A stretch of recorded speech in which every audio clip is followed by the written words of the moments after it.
Hi, everybody. This is Lee Gerstmann, who you're seeing on video. You won't be able to see my partner, Charles Traynor. I can show you really quickly.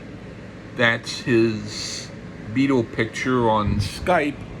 So at least now you see him there, but something weird is happening with my Spreaker account, and if it continues like that, it's only going to mean I'm going to pay $30 less each month. So I'm not going to really cry about that. But in the meantime, I didn't want to do just a 15-minute episode, because if I did that, then by the time I finish this introduction, the 15 minutes are up. But anyway, how are you doing, Charles? Doing great, and I promise you, nobody's missing out on seeing me. They probably are more than good just seeing Lee Gerstmann. Yeah, and this is a new way of doing it. Yeah, it's what I would call the forced new way.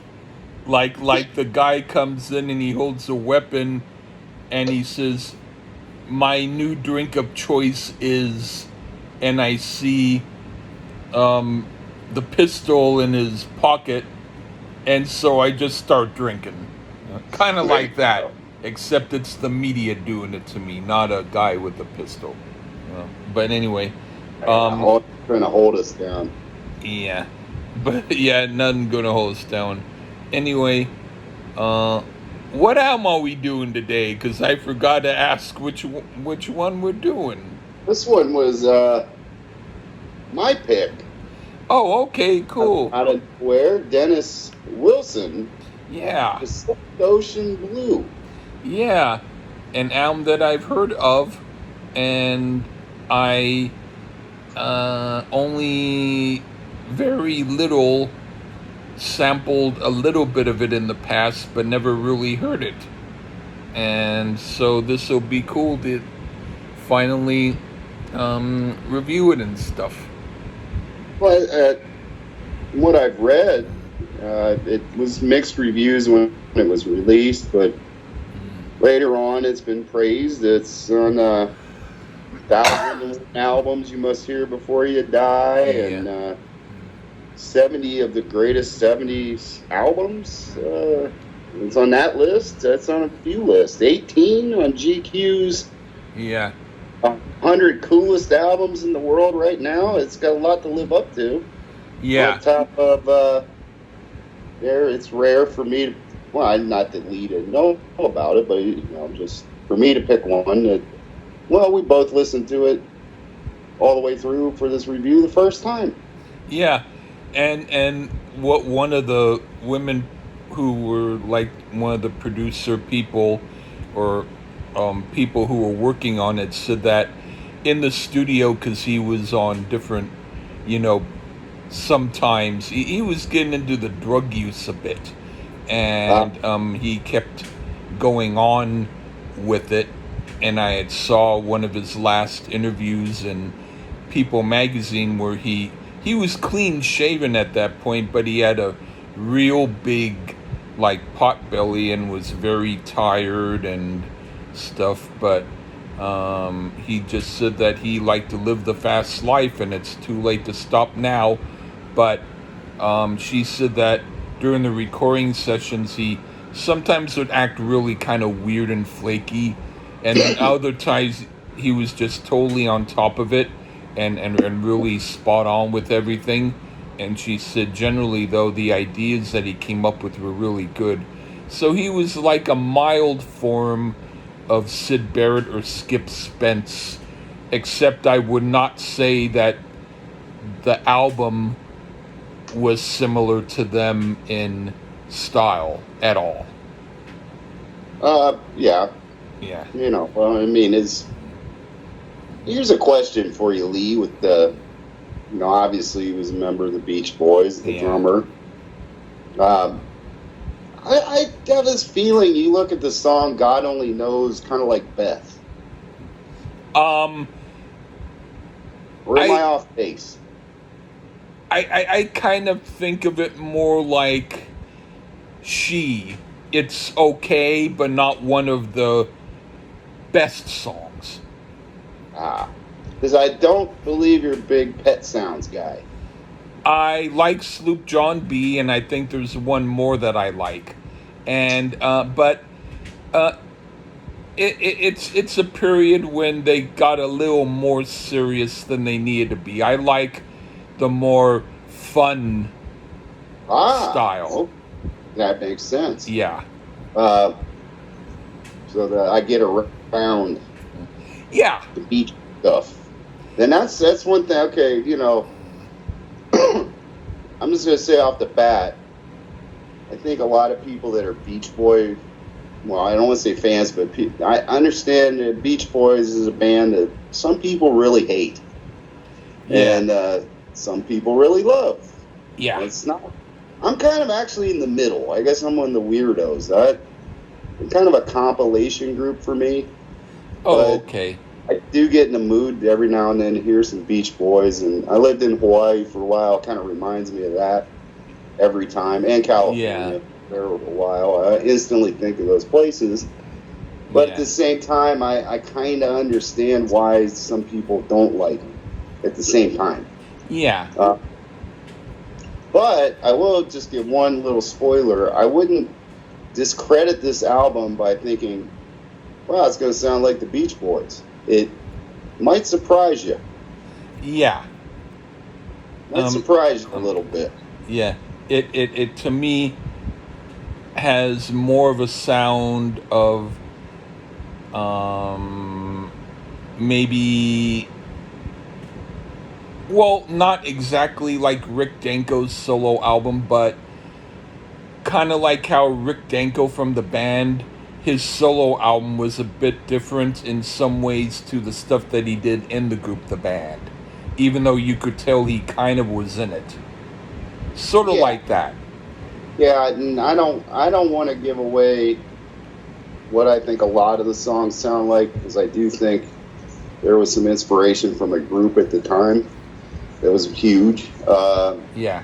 But there are little hints of the Beach Boys sound in there. There's little hints, but it's not the barbershop quartet stuff that they're made fun of, per se. But there's little hints of it throughout. It was also recorded at Caribou Ranch. What was that guy? The James William Guercio. Guercio. Hey, thanks to Peter Cetera and the boys for building your studio and ranch. But it was a world-class studio at the time, and I think it came through on this recording as well. So right on. Sound. So that's about all I got on it. Dennis Wilson, drummer. He did drum most of the album. He didn't drum all of it, but most of it. Yeah, that's at least better than maybe the first couple of Beach Boys album, where they asked him to take a photo next to the drum, and then they had Hal Blaine sit in, kind of like that. Yeah, well, Hal Blaine did appear on a couple songs here, but for the most part, it's Dennis Wilson on drums. So. Okay, that's cool. And we didn't do any bonus tracks or anything, folks, but I do understand there was one song that I almost listened to, I probably will later, called Holy Man. Oh. And it actually features Taylor Hawkins on vocals and Brian May and Roger Taylor for Queen on backing vocals. That would be interesting to hear. Because that portion of that album had no vocals. It was made after the music was laid down, but then put aside, and Wilson died. And they redid it later with some different people. But we didn't get into that today, so. Yeah. That mine. Okay. But anyway, so you had Dennis Wilson, Pacific Ocean Blue. Do you want to start? Sure, why not? Okay. The first song is River. What do you think of that? River song, actually. Oh, okay. I didn't know. All right. Or I might have, but. River song, river dance, whichever. My first impressions were basically not what I would have expected from a Beach Boy, but yet at the same time it is. Like I said, it's got those hints here and there with the Yeah. vocals and stuff. But it was also written by Dennis and Carl Wilson. Oh, okay. And of course, Brian Wilson was nowhere to be found at all on any of these songs. So maybe that's why, because Brian was really the main man, I think, in that group. But he probably rubbed off on these guys. Dennis has got a bit of a grittier voice than the other Wilson brothers. Yeah. The song is actually a bit epic in scope, specifically in the vocal production, and oddly enough, going into the final verse, I hear some similarities, and I'm not saying this to be funny, folks, but to the solo work of Noel Gallagher. And what I find that funny is Noel Gallagher is distinctly in the I Hate Beach Boys camp. He said the only reason why they're famous is because they're alphabetically right beside the Beatles in your record rack. Oh, boy. But I think it's funny, and he also calls it the Beach Boys. The Beach Boys are that barbershop quartet rubbish. And this isn't that. I enjoyed this track quite a bit. River Song's pretty good. Right on. Very good opening track. Sort of like Elton John's pop ballad period, but a bit better. I could imagine a big-name singer doing this song and making it a hit. It has a cool gospel vibe to it that I enjoy also. All right. Right on. And now for What's Wrong. Okay.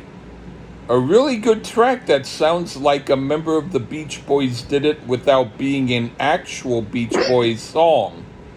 I think it faded out too quickly, as if the engineer needed suddenly to make the song short, and that's puzzling. But I do like the song. What do you think? See, this one to me sounds like something Peter Criss would have done on his solo album. Oh. But a tad bit better than that.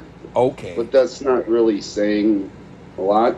Yeah. This one, ironically, I did get more of a Beach Boy vibe, but not quite as good as a Beach Boys song. This sounds like something a band at a theme park would play in one of their shows, like one of those shows, get out of the heat. It's not offensive, but also just rather generic. Okay. What do you think of Moonshine? Lots of moog here.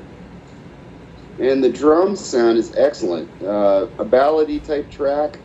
It has a bit of that Beach Boy vocalization, but with modern, for its day, modern instrumentation. And it's as if Pink Floyd with Beach Boy vocals. That's what I take out of this. This one is a hell of a lot more interesting sounding, and Dennis's vocals are good here, so we're back on track. Yep, Pink Floyd meets the Beach Boys. Okay, I thought it's enjoyable, but it sounds like the starting to a song or the backing track, and doesn't have anything specific to make it stand out. But I do like what I heard, even though it's bound to be more of a filler track than a highlight. Okay, and now for Friday Night. Okay, I said this sounds like a Pink Floyd song recorded a few days ago with Don Henley on vocals. It's impressive, and I like it a lot. It's quite surprising, and I dig that. What do you think? I picked up the same thing on the Pink Floyd, especially with that bottleneck guitar. Yeah. Very Pink Floyd-ish sound, and the lyrics are very generic, so that hurts it a bit. But on its plus side, though, kind of dark musically, and actually quite good musically. Yeah. Too Floyd-ish here, but you could hear a shell of something. But lyrically, as lame as one can get, unfortunately. Should have been an instrumental. It would have been an awesome instrumental. Okay. What do you think of Dreamer? This one's a little out of the box. The harmonica on this is about as original as you can get out of their instrument. Dennis sounds a bit like Dusty Hill here on his vocals. There's some real cool shifts and dynamics. Features a real cool guitar solo. And Dennis Wilson also provided tuba on this. That's cool. It's cool. This is one of the better ones I've heard thus far. Dreamer is a winner to me. Right on. I said it's pretty interesting, like it could have been a Robbie Robertson solo track. I like the soulful and funky element to it. Quite different than what people would expect from a member of the Beach Boys. Okay, now Yep. for Thoughts of You. The first song I didn't care for here. The middle part was slightly better and I didn't mind that, but I generally didn't like the song at all. It's not my type of song. What do you think? I close out side one of the LP with this piano ballad. It was kind of same until the synthesizer kicks in. And the intensity builds. Rather interesting choice. As it closes with the tender piano part again, this one is pretty much saved by the little intense portion in the middle of the song, but it doesn't seem to resolve itself as a song. And maybe that was the point of it. So for its adventurousness, I'll give it a passing grade, but it's not the best song on the album by any stretch of the imagination. Okay, what do you think of Time? Co-written by his wife at the time, Erin Lamb Wilson. Yes, folks, Robert Lamb's ex-wife was Dennis Wilson's two-time wife. Huh. And I'm guessing she wrote the lyrics, because it doesn't sound like she was overtly secure with old Dennis. There was a lot of, I'm not good enough for you, baby, in there. And it's a bit whatever until the horns blast in. I love the production on the horns. It's fantastic. So the song isn't mind-blowing, but the last part is pretty kick-ass. So it's got like if you got your ass kicked, it was like you got one cheek. Yeah. Okay. I said I didn't like the mellow string-oriented ballad parts at all, and they were nearly as bad as the last song, but the part with the trumpet solo and the last part with the somewhat circus-sounding music were good, so I liked about half the song. Okay, now for You and I. Yeah, that's it. Have a cheek. Yeah, and now for You and I. Okay, this was great. It was exactly like if the Beach Boys and Steely Dan collaborated together. I really like this song. I would like being with a special someone while going on the beach with them while the song played. It's really cool. What do you think? Yeah, right on point there, that Steely Dan reference, because you got a bit of that yacht rock feel here. Dennis's voice works well here. Very pleasant guitar solo. And I personally don't normally go for this style of song, but it works here. And it's a good, complete song, unlike the last one. Has some of the Beach Boy backing vocals. It almost wasn't needed, though. Like, it almost kind of ruined it, but it still worked. It was still a good track. I liked it. Okay, what did you think of Pacific Ocean Blues? Co-written with that Beach Boy villain, Mike Love. Apparently, that's what they all say. He has a bit of it. It does have a bit of a blues structure to it, but I wouldn't call it a blues song, probably because of the instrumentation. But technically, it is structured in the blues mode. So, Yeah. another lyrically weak song. Sure, the Pacific Ocean is blue. We have, but that is. I do dig the vocals. And the song has a cool groove. I don't really care if the lyrics are lame here. It's all right.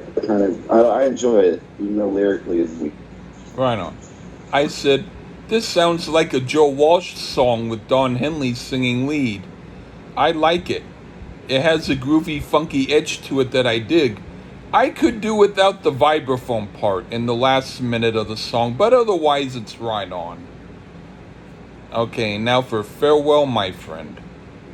I don't like this song at all. It was short, but not short enough. Yuck. What do you think?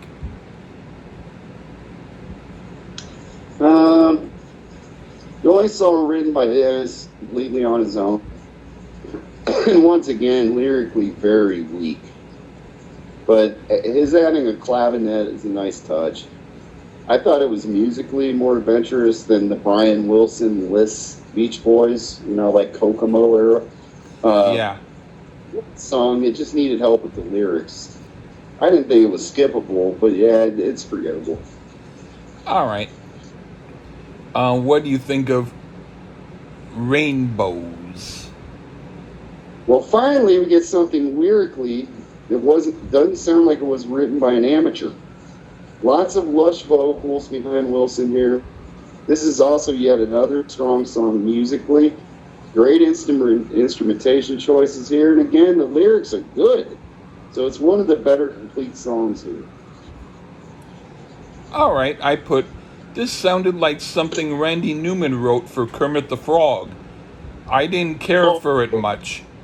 It wasn't quite as bad as the last song, but it almost was as bad. And I don't want to hear this song for enjoyment anytime soon. All right. Now, you didn't write Connection, B. Huh? I didn't hear you. Randy Newman didn't write Connection. If that's what you're thinking of. No, I'm just singing. It sounded like a Randy Newman type of song. I get you. Yeah. That Kermit the Frog sang. Yeah. Yeah. What that bad? Yeah, it was that bad to me. Anyway, now for the last song, end of the show. All right, this wasn't the worst album closer I've ever heard, but this song was only 1% better than the last two, and I was mostly irritated by having to hear these three sappy songs in a row. Another moment of yuck. What do you think? We closed out with a piano ballad type of track, but it also gets cooking real good.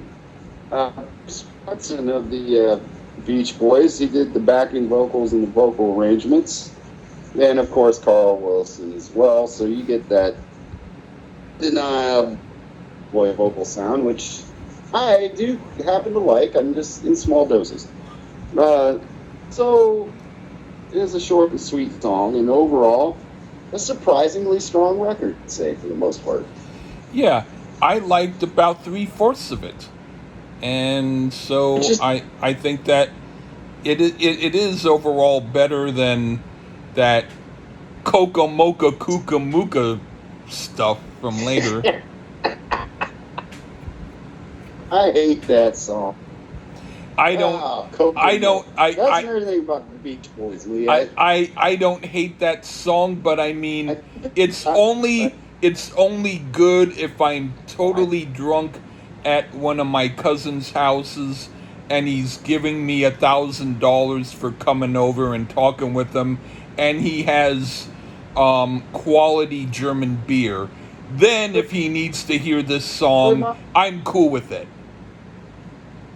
Huh? It reminds me of like Jimmy Buffett for some reason. Yeah, I can't stand Jimmy.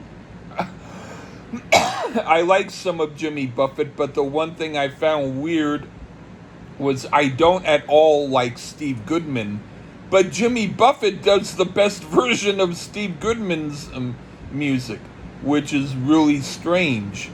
Yeah, but hey, okay, yeah. Anyway, well, I do believe. Well, I was going to say one last thing. I do believe the Beach Boys are retired, touring and all that. Yeah. I think, and even if they weren't, they're not a band I'd run to see live. Yeah. I'm good with just listening to the records. Yeah, I saw Brian Wilson. But this was a pleasant surprise.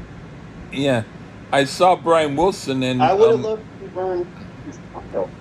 Yeah, that would have been cool. Yeah, and Al Jardine was there, and so was Blondie Chaplin. So members of the Beach Boys stuff were there, and you saw the good one. Yeah, and then my sister said something like she saw there was a lady apparently who was, when Brian was getting prepared and ready, she ran up to the front of the stage and said, "Hi, Brian, hi," and waved at him. and he looked at her and just, with kind of a nervous look, waved her away like, shoo, go. So there you go. Anyway, maybe he's today for good. Maybe we never know. yeah, he apparently he's the kind of guy where if you want to talk to him, um, it's a hit and miss situation. But anyway, all right. Well, hey, thank you, Charles, for picking this album, because this is generally more my thing than not, and I do like it better Right. and I do like it better than Pet Sounds. There you go. Except for Check it out, folks. except for a few songs which I would say are a little worse, but for the most part, yeah. He'll say stay away from rainbows. That's because he's a meanie. And Yeah. if you have a warm heart, listen to rainbows. All right. I would say the album's worth checking. It's worth checking out, folks. Yeah. Have me on again, Lee. Right on. Okay. Again, this is Lee Gerstmann, Charles Traynor, and the Lee Gerstmann Show, first YouTube video. Take care, everybody. Bye-bye.